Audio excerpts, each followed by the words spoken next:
You've seen it in the movies, right? Someone hunched over a keyboard, furiously typing lines of green text on a black screen, and within seconds they're inside a top-secret government network. That's Hollywood. The reality of hacking is, well, it's a lot messier, a lot more frustrating, and infinitely more interesting.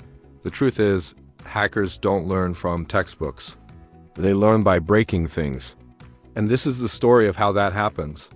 It's a journey from playful curiosity to a deeply technical, professional skill. So how does someone really become a hacker? Let's dive into the roadmap. For so many of us, the journey started in a place you might not expect, the playground of video games.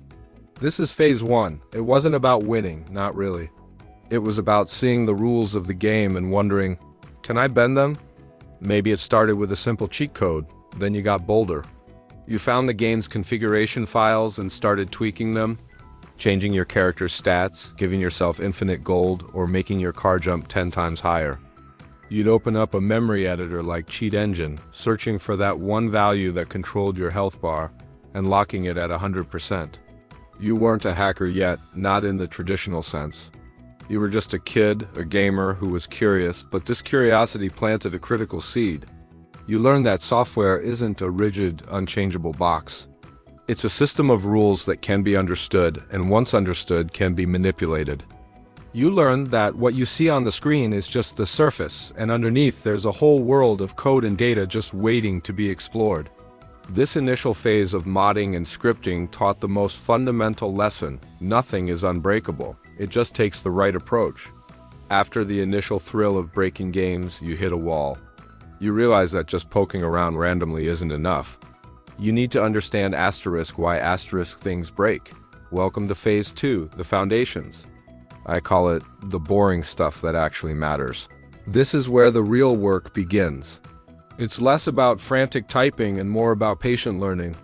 You start with the absolute basics of how computers talk to each other. Networking, you learn about IP addresses, ports, protocols like TCP, IP, and HTTP. You start to see the internet not as a magical cloud, but as a massive, interconnected system of cables, routers, and servers. You might be staring at complex networking diagrams, trying to wrap your head around the OSI model, and it feels like a drag. But every concept you grasp is another piece of the puzzle. Then comes the operating system. You probably started on Windows or Mac OS, but you quickly discover that to really understand the machine, you need to go deeper. You install Linux for the first time. Maybe it's Ubuntu, or maybe you jump straight into something like Arch. You live in the terminal. You learn commands like ls, cd, grep, and awk. You write your first simple bash scripts to automate tedious tasks. Suddenly, you have direct, granular control over the computer. You're no longer just a user, you're an administrator. And finally, there's programming. You don't need to be a software development wizard, but you need to speak the language of computers. Python is often the first choice. It's clean, powerful, and incredibly versatile. You start by writing simple scripts to automate network scans or to interact with web pages. This phase isn't glamorous. There are no dramatic "I'm in" moments. It's hours of reading, watching tutorials, and feeling completely lost. But this is the bedrock. Without understanding how systems are supposed to work, you'll never understand how to make them work in ways they're not supposed to. With a solid foundation in networking, Linux, and basic scripting, it's time to get your hands dirty in a safe, controlled environment. This is phase 3, the lab. This is where you transition from theory to practice. You can't just go out and start testing your skills on random websites. That's illegal and unethical, so you build your own digital sandbox. The first step is setting up a virtual environment. You install virtualization software like VirtualBox or VMware, which lets you run multiple operating systems on your computer at the same time. Your main tool becomes a specialized Linux distribution built for penetration testing, like Kali Linux or Paradosis. These come preloaded with hundreds of powerful tools for reconnaissance, scanning, exploitation, and more. You learn to use tools like NAP to discover what's running on a network, Burp Suite to intercept and manipulate web traffic, and Metasploit, a massive framework for launching exploits. But tools are useless without targets. This is where platforms like Hack the Box and TryHackMe become your new best friends.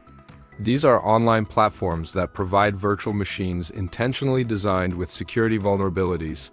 They are legal, ethical hacking playgrounds. You join a community of thousands of others who are all learning, just like you. You spend countless hours trying to get that first foothold on a machine, escalating your privileges from a low-level user to the all-powerful root user, and capturing that final flag or proof of compromise. The feeling of finally solving a challenging box after being stuck for days is an incredible rush.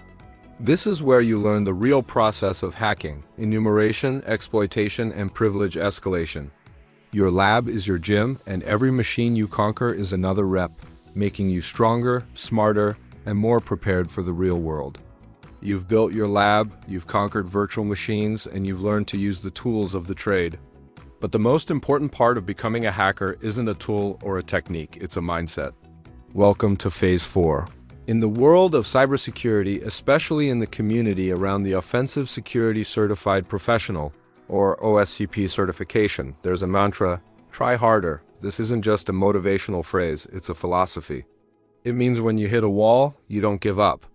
When an exploit fails, you don't just move on, you dig deeper, you ask why, you read the source code, you modify the exploit, you try a different approach, then another and another.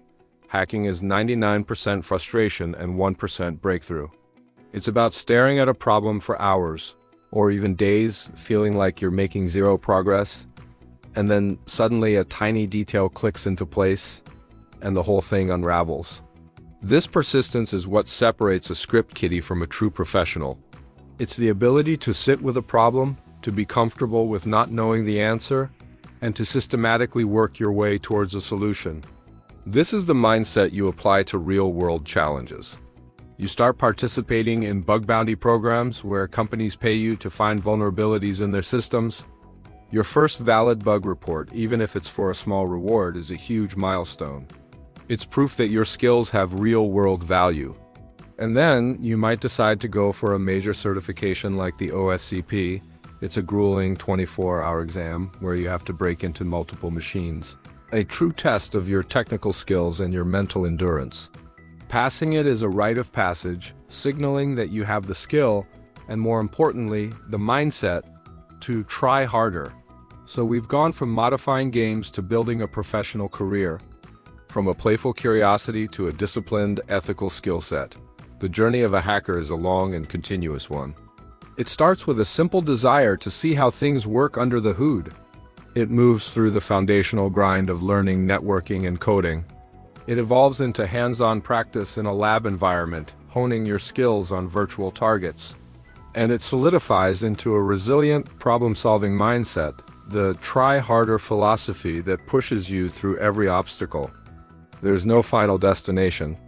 Technology is always changing. New systems are built, new vulnerabilities are discovered. The learning never stops.